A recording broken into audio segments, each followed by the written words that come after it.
جرم کے بغیر نہیں ہوتی، اس لیے جرم تھیوری ان کی وضاحت نہیں کر سکتی، لیکن بہت سی بیماریاں جرمز کی وجہ سے، یعنی بیکٹیریا یا وائرسز کی وجہ سے ہوتی ہیں، اس لیے جرم تھیوری بہت سی بیماریوں کی وضاحت کرتی ہے۔ اسی طرح کشش ثقل کا نظریہ یعنی تھیوری آف گریوٹی فلکی اجسام کی حرکت اور مداروں کی پیشگوئی کرتا ہے۔ کوانٹم فیلڈ تھیوری بنیادی پارٹیکلز کے رویوں کی وضاحت کرتی ہے، اور یہ دنیا کی تاریخ کی کامیاب ترین تھیوریز میں سے ایک سمجھی جاتی ہے۔ اسی طرح ارتقاء کا نظریہ یعنی تھیوری آف ایوولوشن یہ وضاحت کرتا ہے کہ جانداروں میں یعنی جانوروں میں انواع ایک دوسرے سے مختلف کیوں ہیں، انواع میں تنوع اور تبدیلی کیسے پیدا ہوتی ہے۔ اسی طرح بگ بینگ کا نظریہ کائنات کے آغاز کی وضاحت کرتا ہے، اور یہ تمام کی تمام نظریات ارتقاء کے نظریے سمیت سائنس کے بنیادی نظریات میں شمار ہوتے ہیں۔ ان تمام نظریات میں سے کسی ایک میں بھی ہم براہ راست اس پورے عمل کو ابتدا سے انتہا تک نہیں دیکھ سکتے جس کی وضاحت یہ نظریات کرتے ہیں۔ البتہ ہم ان مظاہر کے اثرات، نتائج اور شواہد کو بار بار مشاہدات اور تجربے سے پرکھتے ہیں، اور ان مشاہدات کی وجہ سے، ان مشاہدات کی روشنی میں ان نظریات کو ہمیشہ درست پایا گیا ہے۔ اس لیے ان تمام نظریات کو بشمول ارتقاء کے نظریے کے سائنس کے مستند ترین اور کامیاب ترین نظریات میں شامل کیا جاتا ہے۔ تو اب سوال یہ ہے کہ کیا ارتقاء کے کوئی تجرباتی شواہد بھی موجود ہیں؟ تو ہم جانتے ہیں کہ ارتقاء کا عمل بنیادی طور پر طویل عرصے پر وقوع پذیر ہوتا ہے، کیونکہ ہر اگلی نسل میں والدین کی نسبت چھوٹی چھوٹی تبدیلیاں ہوتی ہیں، اور ہزاروں لاکھوں کی نسلوں کے پیمانے پر یہ چھوٹی چھوٹی تبدیلیاں مجموعی طور پر بڑی تبدیلیاں بن جاتی ہیں۔ تاہم اس کا مطلب یہ نہیں ہے کہ ارتقاء کی تھیوری کو، ارتقاء کے نظریات کو جانچا نہیں جا سکتا۔ سائنسدانوں نے ارتقاء کے اصولوں کو لیبارٹری میں بھی محدود پیمانے پر ٹیسٹ کیا ہے، اور فطرت میں حقیقی فیلڈ میں یعنی فیلڈ سٹڈیز میں بارہا اس کا مشاہدہ کیا گیا ہے۔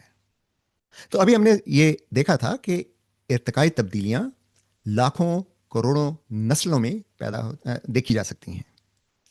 اب مائکرو آرگنزم جیسے بیکٹیریا، وائرس وغیرہ، یہ ایک تو تعداد میں بہت زیادہ ہوتے ہیں، اور دوسرے یہ اپنی کاپیاں بہت جلد بناتے ہیں۔ کئی ایسے بیکٹیریا ہیں جو محض 20 منٹ میں اپنی اگلی نسل پیدا کر دیتے ہیں، چنانچہ چند ہی دنوں میں ایک یا دو بیکٹیریا کروڑوں کی تعداد میں تبدیل ہو سکتے ہیں۔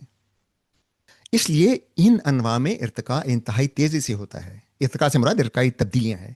ان انواع میں ارتقائی تبدیلیاں بہت تیزی سے ہوتی ہیں، کیونکہ ان میں اگلی نسل بہت تیزی سے پیدا ہوتی ہے۔ رچرڈ لینس کی ایک مشہور سائنسدان ہیں جنہوں نے کئی سالوں سے بلکہ کئی دہائیوں سے ایک تجربہ جاری ہے، وہ کر رہے ہیں ابھی بھی، وہ ابھی ختم نہیں ہوا، اور یہ تجربہ جو ہے وہ ایکولائی ایک بیکٹیریا ہے، اس کے لانگ ٹرم ایوولوشن کو دیکھ رہے ہیں۔ تو اس تجربے کا نام ہی E. coli long term evolution experiment ہے۔ اس میں بیکٹیریا کی 75,000 سے 1,00,000 تک نسلوں کا مشاہدہ کیا جا چکا ہے۔ اس تجربے میں دیکھا گیا کہ کس طرح ایک نسل میں نئے میٹابولک راستے پیدا ہوئے، اور کچھ بیکٹیریا میں ایسی خصوصیات حاصل ہوئیں، ان نیو میٹابولک پیتھ ویز کی وجہ سے ان بیکٹیریا میں ایسی خصوصیات حاصل ہوئیں جن سے وہ ایسی چیزوں کو یا ایسے کیمیکلز کو خوراک کے طور پر استعمال کرنے کے قابل ہو گئے جو وہ ان کے پہلے اجداد جب یہ تجربہ شروع کیا تھا اس وقت جو بیکٹیریا تھے وہ ان کیمیکلز کو خوراک کے طور پر استعمال نہیں کر سکتے تھے۔ تو یہ ارتقائی ایوولوشن یا ارتقائی جدت لیبارٹری کے مشاہدہ میں دیکھی گئی، اور اس کا صرف مشاہدہ نہیں کیا گیا بلکہ اس کے بعد ان بیکٹیریا کے جینیٹک سٹڈیز کی گئی، اور ان تمام جینیاتی تبدیلیوں کا مشاہدہ کیا گیا جن کے نتیجے میں وہ نئی پروٹینز بننا شروع ہوئیں، جن کی بدولت ایکولائی بیکٹیریا ایسے کیمیکل سے انرجی حاصل کرنے کے قابل ہو گیا جو فطرت میں کبھی ان کے غذا کا حصہ نہیں رہے۔ اس کے علاوہ لیبارٹری میں بھی اور اس کے علاوہ فیلڈ میں بھی یعنی ہسپتالوں میں ہم نے یعنی ماہرین نے یہ بہت دفعہ دیکھا ہے کہ ہمیں ان یہ فلو کے وائرس بہت جلد تبدیل ہو جاتے ہیں. آپ کو علم ہوگا کہ ہر سال بزرگوں کو اور جو لوگ کمزور ہوتے ہیں یعنی جن کی مدافعت کا نظام کمزور ہوتا ہے انہیں یہ مشورہ دیا جاتا ہے کہ وہ ہر سال فلو کا انجیکشن لگوائیں. تو سوال یہ بنتا ہے کہ فلو کی ویکسین ہر سال لگانا کیوں ضروری ہے؟ کیونکہ ایک دفعہ ہم کسی وائرس کے خلاف مدافعت پیدا کر دیں تو وہ مدافعت بہت دیر تک جسم میں رہتی ہے. تو پھر ایسا کیوں ہے کہ فلو کا ویکسین ہمیں ہر سال لگانا ہوتا ہے؟ اس کی وجہ یہ ہے کہ جو بیکٹیریا تو نہیں، وائرس، جو وائرس فلو کی بیماری پیدا کرتے ہیں یہ اتنی تیزی سے تبدیل ہوتے ہیں کہ ہر سال ان کے نئے ویریئنٹس پیدا ہو جاتے ہیں. یعنی ہر سال جو وائرس آبادی میں فعال ہوتے ہیں وہ پچھلے سال کے وائرس سے کچھ مختلف ہوتے ہیں، اور وہ اس قدر مختلف ہوتے ہیں کہ اگر پچھلے سال کے وائرس کے خلاف ہمارے جسم میں مدافعت موجود ہے تو وہ اس سال جو وائرس فعال ہیں ان کے خلاف کام نہیں کرے گی. اب یہ نئے ویریئنٹس جو بنتے ہیں، جو فلو کے وائرس کی نئی قسمیں بنتی ہیں، یہ کسی سازش کی وجہ سے نہیں بنتی بلکہ یہ فطری میوٹیشنز کی وجہ سے اور پھر بہتر میوٹیشنز کے فطری چناؤ کی وجہ سے ہوتی ہیں. یعنی ان وائرسز میں جب بھی ان کی کاپی بنتی ہے، جو کہ ایک بیمار آدمی میں وائرس کی کروڑوں اربوں خربوں کاپیاں بنتی ہیں، اور اگر کروڑوں لوگ بیمار ہیں تو آپ اندازہ لگا لیجئے کہ وائرس کی کتنی کاپیاں بنتی ہیں ہر سال. تو اس قدر کاپیاں بننے کے پروسیس میں میوٹیشن سے اس قدر تبدیلیاں ہوتی ہیں، اور پھر فطری چناؤ یعنی نیچرل سلیکشن کا پروسیس یہ ہے کہ جو میوٹیشن کی وجہ سے جو وائرسز ایسی تبدیلیاں پیدا کر لیتے ہیں کہ وہ پچھلے سال ہمارے جسم میں پیدا ہوئی امیونٹی ان پر اب کام نہیں کرتی، وہ اب تیزی سے بڑھنے لگتے ہیں. یہ وجہ ہے کہ ہر سال فلو کا ویکسین الگ سے لگوانا پڑتا ہے، کیونکہ ہر سال فلو کا ویکسین ان وائرسز کو مارنے کے لیے بنایا جاتا ہے جو اس وقت سوسائٹی میں فعال ہوتے ہیں. اسی طرح بیکٹیریا میں اینٹی بایوٹک ریزسٹنس بھی ارتقاء کی ایک زندہ مثال ہے.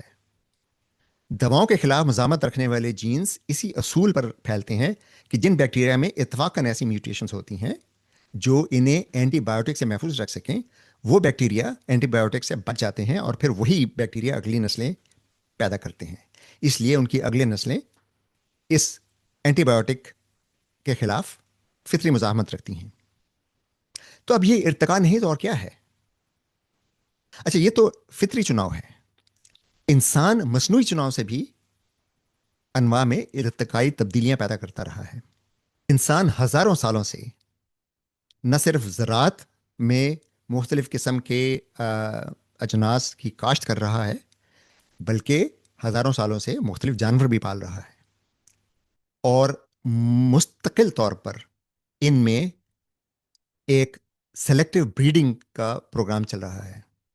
انسان نے جانوروں کی اگر بات کریں تو انسان نے کتے، گھوڑے، مرغیاں، اگر آپ مسلم علاقوں سے ہٹ کے دیکھیں تو سور اور کئی اور جانور ہیں جو ہزاروں سالوں سے انسان پال رہے ہیں.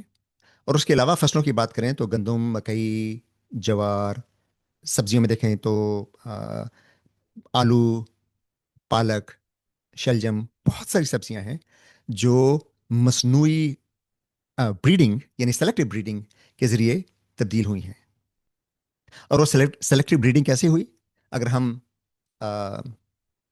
مرغیوں کی مثال لیں تو جب مرغیوں کو انسانوں نے پالنا شروع کیا تو جو مرغیاں کم انڈے دیتی تھیں یا جو مرغیاں یا مرغے زیادہ لڑاکا تھے انہیں تو ذبح کر کے لوگ کھا لیتے تھے، لیکن جو مرغیاں انڈے دیتی تھیں یا جو مرغے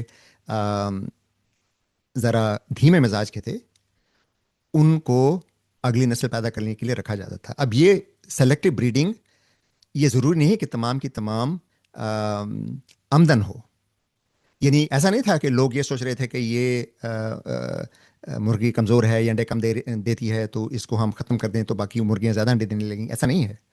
یہ صرف ایک فطری عمل تھا کہ جو مرغیاں کم انڈے دیتی تھیں لوگ کہتے تھے کہ ان کو تو رکھنے کا کوئی فائدہ نہیں ہے, مار کے کھا لو.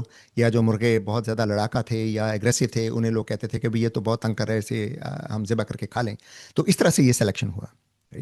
لیکن گندم مکئی وغیرہ میں مسلسل سلیکٹو بریڈنگ اس طرح سے ہوئی کہ کسی خوشے میں دانے کچھ کم ہوتے تھے, کسی خوشے میں کچھ زیادہ ہوتے تھے, تو لوگ عمدن وہ خوشے اگلی سال کے بیج بنانے کے لیے رکھتے تھے جن میں دانے زیادہ ہوں. تو یہ سلیکٹڈ بریڈنگ ہے کہ انسان وہ خوشے سلیکٹ کر رہا تھا جن میں زیادہ دانے بنتے ہیں.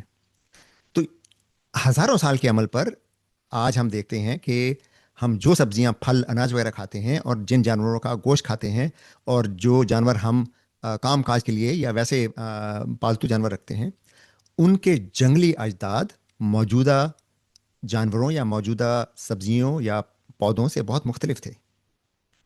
اگر ہم پودوں کی بات کریں تو موجودہ سبزیاں اور پھل جو ہم کھاتے ہیں ان کے جنگلی اجداد اس قدر غذائیت سے بھرپور نہیں تھے جتنے آج ہیں, اور یہ سب مصنوعی چناؤ کی وجہ سے ہونے والی ارتقائی تبدیلیوں کا نتیجہ ہے. اگر ہم مکئی کی مثال لیں تو آج سے ہزاروں سال پہلے ایک جنگلی گھاس تھا جس کے بیج لوگ کھاتے تھے اور اس میں گنتی کے چند چھوٹے چھوٹے دانے بنتے تھے. وہاں سے مصنوعی چناؤ کے ذریعے رفتہ رفتہ ایسی مکئی کی بریڈز بنی جن میں بھٹوں میں دانے زیادہ ہوتے ہیں, اور اس کا نتیجہ یہ ہے کہ آج مکئی کے بھٹے میں اس قدر دانے ہوتے ہیں کہ وہ جنگلی اجداد کے پودوں کے بھٹوں میں دانوں کی نسبت ہزاروں گنا زیادہ غذائیت رکھتے ہیں. گندم کے ایک خوشے سے آج جو غذائیت حاصل ہوتی ہے وہ گندم کے جنگلی اجداد کے خوشوں سے بہت زیادہ ہے. یہ سب ارتقائی اصولوں پر مبنی تجرباتی شواہد ہیں جو ہزاروں سالوں سے جاری ہیں اور جن کے نتائج ہماری آنکھوں کے سامنے ہیں. اس کے علاوہ جیسے میں نے ذکر کیا تھا کہ فاسل ریکارڈ ماضی کے ارتقائی تجربات کا ایک ریکارڈ ہے. یہ فطری چناؤ ہے جو انسانوں نے تو نہیں کیا, لیکن ماضی میں فطری چناؤ میں بھی ایسا ہوتا تھا کہ جو افراد اگلی نسل پیدا کرنے کے قابل نہیں ہوتے تھے وہ ختم ہو جاتے تھے. جو انواع اگلی نسل پیدا کرنے میں کمزور رہتی تھیں کسی بھی وجہ سے, ماحول تبدیل ہو گیا اور وہ تبدیل نہیں ہو پائیں, جس تیزی سے ماحول تبدیل ہوا اس تیزی سے وہ انواع تبدیل نہیں ہو پائیں تو وہ ختم ہو گئیں. چنانچہ فاسلز وہ تاریخی شواہد ہیں جو دکھاتے ہیں کہ مختلف انواع وقت کے ساتھ ساتھ کیسے تبدیل ہوئیں. یہ ریکارڈ بالکل ایک تاریخی فلم کی طرح ہے جس کے ہر فریم میں ہم ارتقاء کی ایک سٹیج کی جھلک دیکھ سکتے ہیں. اور جیسے میں نے پہلے بھی کہیں عرض کیا تھا کہ گھوڑے, ویل, ہاتھی یہ ایسے جانور ہیں جن کی ارتقائی تبدیلیوں کی مختلف سٹیجز ہم فاسلز میں بڑی تفصیل میں دیکھ سکتے ہیں. گھوڑے کے فاسلز ہمیں بتاتے ہیں کہ کس طرح یہ چھوٹے سے جانور تھے جو آج سے لاکھوں سال پہلے موجود تھے, اور پھر آہستہ آہستہ ان میں تبدیلیاں ہوتی گئیں, اور پھر جب انسان نے گھوڑے پالنے شروع کیے تو پھر سلیکٹو بریڈنگ سے ان میں اور تبدیلیاں ہوئیں اور یہ پھر موجودہ گھوڑوں کی شکل اختیار کی. اسی طرح ٹکٹولک ایک مشہور فاسل ہے جو سمندر سے یا پانی سے خشکی کی طرف جو ٹرانزیشن تھی فقاری جانوروں کی, یعنی ریڑھ کی ہڈی والے جانوروں کی, ان کی ایک ٹرانزیشنل سٹیج ہے. اور ٹیکٹولک اور اس جیسے بہت سے دوسرے فاسل مل چکے ہیں جن میں ہم بالکل صاف دیکھ سکتے ہیں کہ ان میں کچھ فیچرز مچھلیوں کے ہیں اور کچھ فیچرز خشکی پر چلنے والے جانوروں کے ہیں. مثال کے طور پر ان میں فنز یعنی پنکھ ہیں جو مچھلیوں کے فنز ہوتے ہیں, لیکن ان کی فنز میں ہڈیوں کے وہ سٹرکچر موجود ہیں جو اب ہم میملز کے یا انسانوں کے اور دوسرے جانوروں کے ہاتھوں اور پاؤں میں دیکھتے ہیں. اسی طرح آرکیوپیٹرکس ایک فاسل ہے جو پرندوں اور رینگنے والے جانوروں کے بیچ کا ایک واضح درمیانی فاسل ہے جس میں پروں کے ساتھ ساتھ دانت اور دم کی ہڈیاں دونوں موجود ہیں.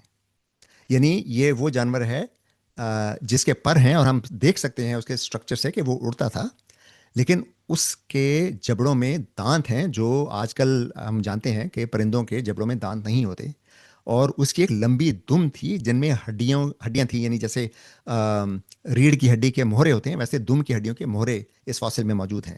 آج کل کے پرندوں میں اس قسم کی دم نہیں ہوتی۔ چنانچہ یہ آرکیوپیکٹرس آرکیوپیکٹرکس پرندوں اور موجودہ اور پرانے رینگنے والے جانوروں کے درمیان ایک ٹرانزیشنل فاسل ہے۔ اب یہ تمام کے تمام شواہد کسی مفروضے کی بنیاد پر نہیں ہیں، بلکہ زمین کی مختلف تہوں میں موجود ٹھوس شواہد پر مبنی ہیں۔ چنانچہ یہ فاسلز از خود ایک لیبارٹری ہیں جہاں وقت نے ارتقاء کا تجربہ ریکارڈ کر رکھا ہے۔ اس کے علاوہ اب ہم 21ویں صدی میں بہت سے جینیاتی شواہد ایسے دیکھتے ہیں جو ارتقاء کی پوری تاریخ اپنے اندر رقم کیے ہوئے ہیں۔ جدید بیالوجی میں اب سب سے زیادہ قابل اعتماد شواہد ڈی این اے کے تقابلی جائزے یعنی کمپیریٹیو جینومکس سے حاصل ہوتے ہیں۔ ایک ویڈیو میں پہلے بھی میں نے عرض کیا تھا کہ انسان، چمپینزی، گوریلا اور دیگر انواع کے جینوم کا مطالعہ ہمیں یہ بتاتا ہے کہ انسان اور چمپینزی کے کوڈنگ ڈی این اے میں مماثلت تقریباً 98.8% ہے، اور انسان اور چمپینزی کے کروموسومز کی تعداد اگرچہ مختلف ہے، لیکن ہم یہ جانتے ہیں کہ انسان کا کروموسوم نمبر 2 دراصل چمپینزی کے چمپینزی کے اجداد کے 2 کروموسومز کے فیوز ہونے کا نتیجہ ہے، جو یہ ظاہر کرتا ہے کہ انسان اور چمپینزی کے اجداد مشترکہ تھے۔ ایسے بے شمار جینز موجود ہیں جس میں ہم مختلف میملز کی وراثت دیکھ سکتے ہیں۔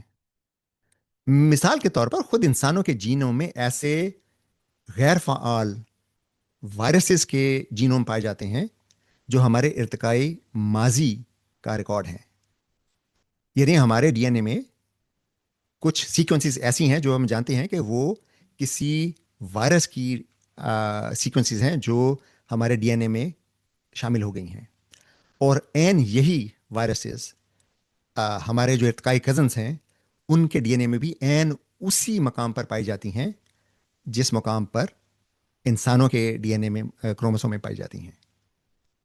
یہ وہ شواہد ہیں جو کسی بھی فاسل سے کہیں زیادہ قابل اعتماد اور قابل تصدیق ہیں، کیونکہ یہ ایک کوڈ کی شکل میں ہمارے اور مختلف انواع کے خلیوں میں محفوظ ہیں۔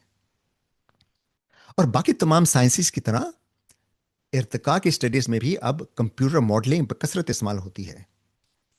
اب ہمارے پاس مختلف انواع کے ڈی این اے کا اس قدر ڈیٹا موجود ہے کہ انسانی ذہن اس قدر ڈیٹا کا احاطہ کر ہی نہیں سکتا، اور نہ ہی اس ڈیٹا میں مشترکہ پیٹرنز تلاش کر سکتا ہے۔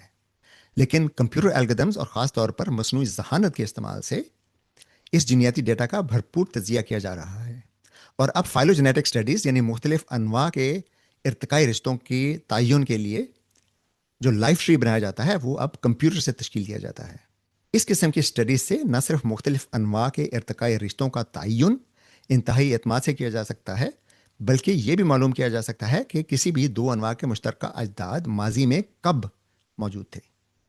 اسی طرح پاپولیشن جینیٹکس میں مختلف کمپیوٹر ماڈل سے کسی بھی جین کی ارتقائی تاریخ معلوم کی جا سکتی ہے، اور ہر جین بلکہ ہر بایولوجیکل مالیکیول کے تقابلی جائزے سے ہم اس جین یا اس مالیکیول کے مکمل ٹری آف لائف کو تشکیل دے سکتے ہیں۔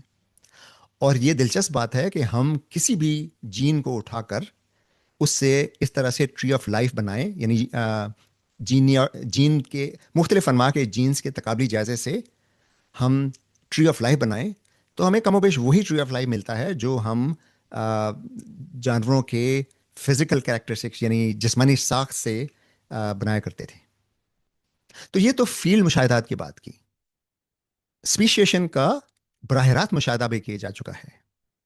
کئی ایسے کیڑے ہیں، کئی ایسے نیماٹوڈز ہیں، کئی ایسی مچھلیاں ہیں، کئی ایسی تتلیاں ہیں، پودے ہیں، دوسرے حشرات ہیں جن کی اسپیشیشن کا مشاہدہ ہم براہ راست کر چکے ہیں۔ مثال کے طور پر نیماٹوڈ ورمز، جو کہ بہت چھوٹے چھوٹے کیڑے اور بہت سادہ اسٹرکچر کے کیڑے ہوتے ہیں، اور کچھ پودوں میں ہم لیبارٹری میں کنٹرول حالات میں اسپیشیشن کے مظاہر دیکھ چکے ہیں۔ تو بحث کا لب لباب یہ ہے کہ سائنس صرف وہی نہیں ہے جو فوری طور پر کسی لیب میں تجربے سے دکھائی جا سکے. ہم براہ راست زمین کا مرکز نہیں دیکھ سکتے، مگر اس کی ساخت کے بارے میں شواہد سے جانتے ہیں کہ زمین میں ایک ٹھوس مرکز موجود ہے، اس کے گرد ایک مایا کور موجود ہے، اور پھر اس کے اوپر ایک کرسٹ ہے. ہم براہ راست کہکشاؤں کے آغاز کو نہیں دیکھ سکتے، مگر ان کی ارتقائی تاریخ روشنی کے اسپیکٹرم اور cosmic microwave background سے معلوم کی جا سکتی ہے. یہاں کہکشاؤں کی ارتقائی تاریخ کا مطلب صرف یہ ہے کہ وہ وقت کے ساتھ ساتھ کیسے تبدیل ہوئے. اس ارتقاء کا بایولوجیکل ایوولوشن سے کوئی تعلق نہیں ہے. ہم کسی بلیک ہول کو براہ راست نہیں دیکھ سکتے، لیکن ہمیں شواہد سے معلوم ہوا کہ بلیک ہول موجود ہیں، اور بلیک ہول کی اب تو کچھ تصاویر بھی بنائی جا چکی ہیں. اسی طرح ہم ارتقاء کے عمل کو پورا انفولڈ ہوتا، یعنی پورا الف سے یہ تک مکمل ہوتے تو نہیں دیکھ سکتے، لیکن اس کے ہر مرحلے کے شواہد جینیات میں، فوسلز میں، فزیولوجی میں اور لیبارٹری کے مشاہدات کی صورت میں ہمارے سامنے موجود ہیں.